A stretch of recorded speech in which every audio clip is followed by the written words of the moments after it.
Alright, so a couple of weeks ago I attempted Christian Blumenfeld's key Ironman session, and I wanted to do something similar again this week. So what I did was something Peter Reid used to call a psycho weekend of training. It's like 10 hours of training on a Saturday followed by 5 hours on a Sunday. But as well as that, I also put in one of the better weeks of training I've been able to do. And it all started out really just with a 2K recovery swim at Byron Bay because I'd done my first ever Olympic distance triathlon the day before that.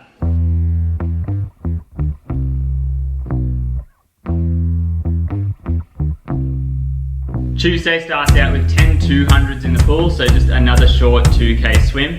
Now Tuesday lunch I was in Port Macquarie, and that's where I'm doing my key Ironman race next year. So I took the chance, seeing as I had all my race gear with me because I'd done the race on the weekend. I threw all that back on and went out on the course to do some testing. Tuesday finishes out with the track session. It's 2 rounds of a mile and then 2x800. Repeat that twice. Wednesday morning starts out with a good long endurance swim, that's 6.8 kilometers total. So Wednesday afternoon is probably one of my more important bike sessions of the week.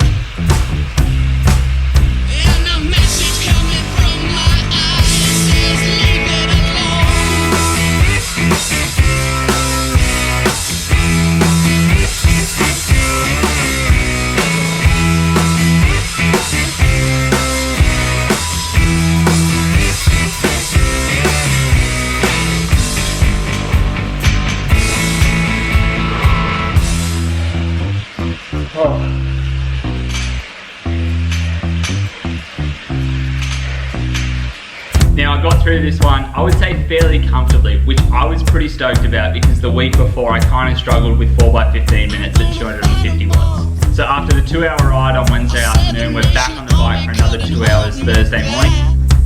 They're gonna rip it off, taking their time right behind my back, and I'm talking to myself at night because I can't forget.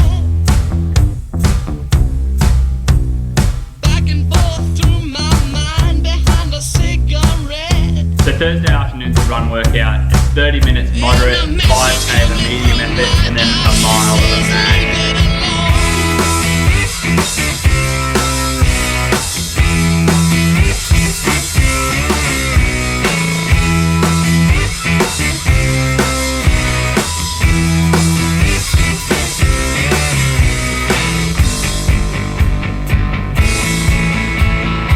Now these kind of run workouts are probably my favorite, where it totals out like at about a 20 to 22 kilometer run, so it takes an hour and a half, hour and 45 minutes with some long sustained efforts, and I think these are the ones that are most relevant to that Ironman specific run. Friday we take a pretty easy day before the weekend. It starts out with a 1 hour easy bike, and then we've just got about 3K of technical drills in the pool. And that takes us to Saturday now. So this is what Peter Reid would call a psycho weekend of training. So Saturday starts out with a 4K swim into a 7-hour bike ride followed by a 1-hour run, topped off with a 45-minute gym session. Sunday starts out with a 32-kilometer run. Around lunchtime you jump on the bike for a 1-hour easy ride, and you finish it out with a 45-minute easy run.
just tried it beside me.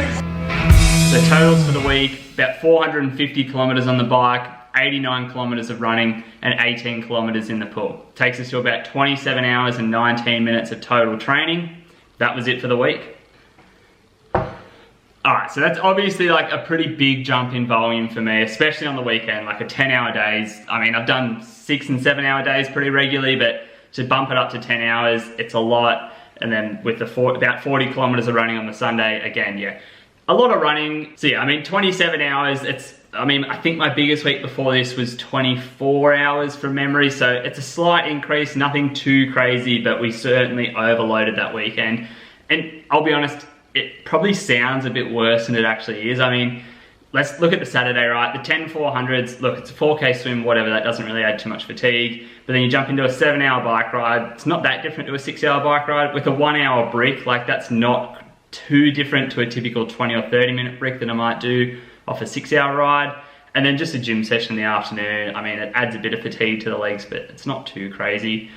I think really the main thing is the fact that we ran 40 kilometers on the Sunday. I typically don't do that. It's normally just a 32-kilometer run, and then the rest of the day I spend recovering. But the second run was 45 minutes of easy running, so that's not too bad. Honestly, I actually felt like I recovered better with that easy run in the afternoon. So if anything, that kind of helped.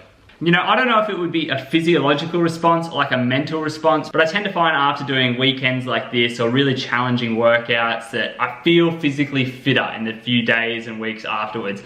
Like I said, maybe that's me physically responding well to increasing the intensity or the volume, or maybe it's just like a mental confidence boost that I get after finishing workouts like this. Either way, I think that's enough to kind of justify it as long as I'm not risking injury too much. And I think it's helpful to have things like this every few weeks or every few months, especially in this sort of phase now where I don't have any actual races for like 6 or 7 months. Having things like this and, you know, the indoor Ironman or the Noosa Triathlon that I can work towards and, you know, I kind of approach them mentally almost like a race. I think that's a great way to keep me, you know, mentally engaged with the training at this kind of stage. But that being said, I'm still of the belief that you are better off stringing together 5, 6, 7 good weeks of training than one great week of training. You know, it's a classic quote, but I think it holds true. I mean, I wouldn't do a week like this if I knew I couldn't recover from it and get straight back to training within a couple of days. So yeah, that's it for the week's training, and I was being serious. I really do want to see someone else try this besides me.